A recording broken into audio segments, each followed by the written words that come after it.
So you launched a community, people joined, there was energy, excitement, and then it goes quiet. Over 80% of online communities die within their first year, and the reason almost always comes down to the same thing: low engagement. And the frustrating part is usually not because your content isn't good enough or because people don't care, it's because the environment wasn't set up to keep people coming back. So in this video, I want to share 7 things that genuinely make the difference. Practical strategies that keep communities alive and active.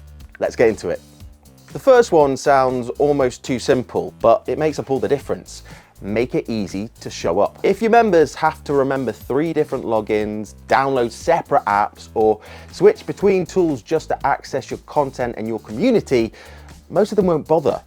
Not because they don't want to, but because friction kills habits. Think about it from their perspective. They open their phone, they see a notification, and if getting to your community takes more than 2 steps, they close it and move on. The goal is to remove every possible obstacle between them and showing up.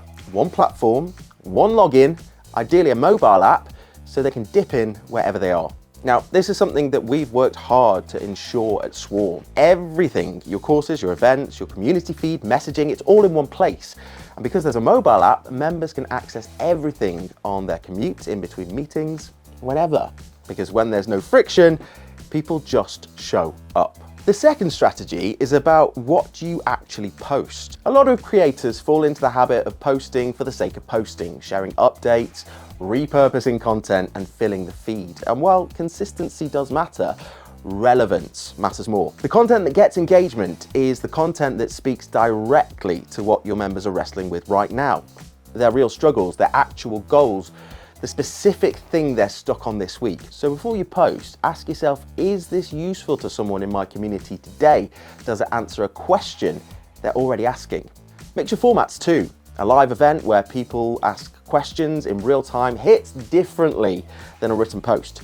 A course that walks them through a transformation keeps them coming back over time. Different formats serve different needs, and variety keeps things fresh. When your content consistently meets people where they are, they start to rely on your community as a resource, and that's when it becomes a habit. The third strategy is to connect with your members on a personal level. This is probably one of the most important of everything I'm going to share today. People don't stay in communities for the content alone. They stay because they feel seen, because they feel like they actually matter to someone in that space. So start with your onboarding. When someone new joins, send them a personalized welcome message, not a template, but something that shows you actually looked at who they are and why they're there. That first impression sets the tone for everything.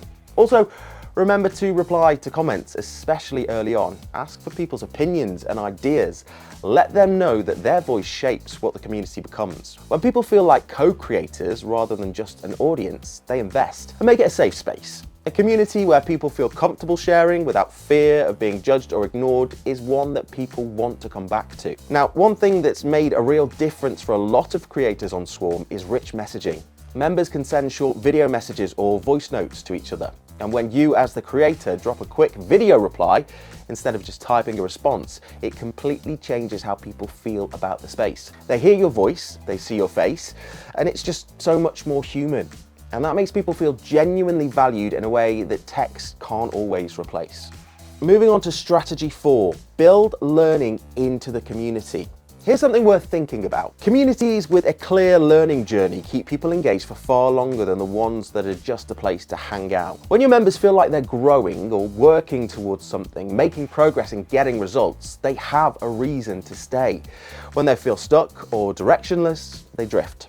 So build that transformation into the experience. Give them courses that take them somewhere. Create live workshops where they can learn and connect in real time.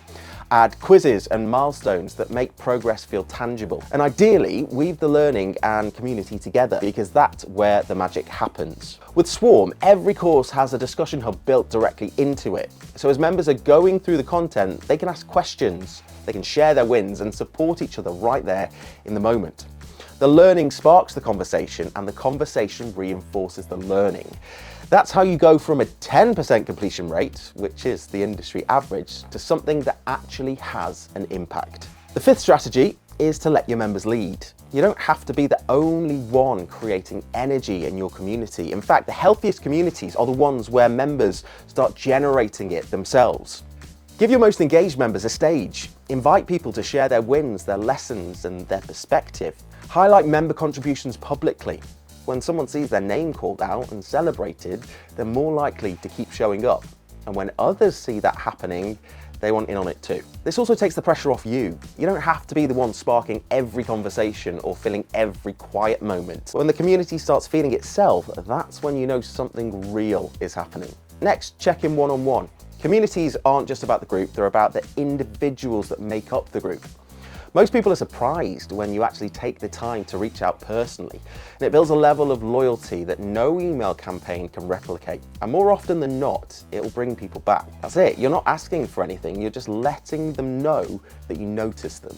And the last one, and this is a fun one, but reward participation. When people feel recognized for showing up, they keep showing up. That's just human nature. Now, gamification gets a bad reputation sometimes because when it's done badly, it feels like you're being pressured to hit a streak or compete for points, and that's not what I'm talking about here. Done well, it's about celebrating genuine contribution, giving people a visible sense of their progress, and making participation feel rewarding in a way that's about depth and not just frequency.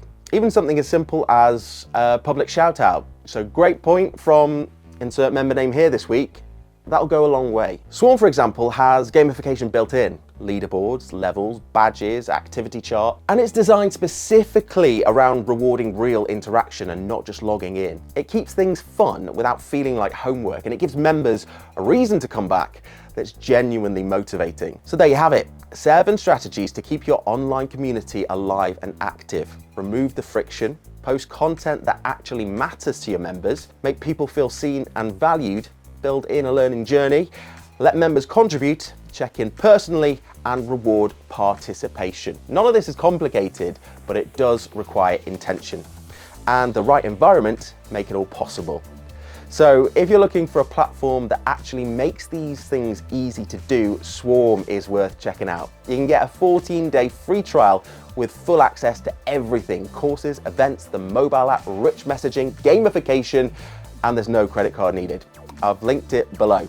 And do you know what? I'd love to hear from you. We're all about that participation here. So which one of these strategies are you going to be trying first? Drop that in the comments below. But that's it from me. Thanks for watching, and I'll see you in the next one.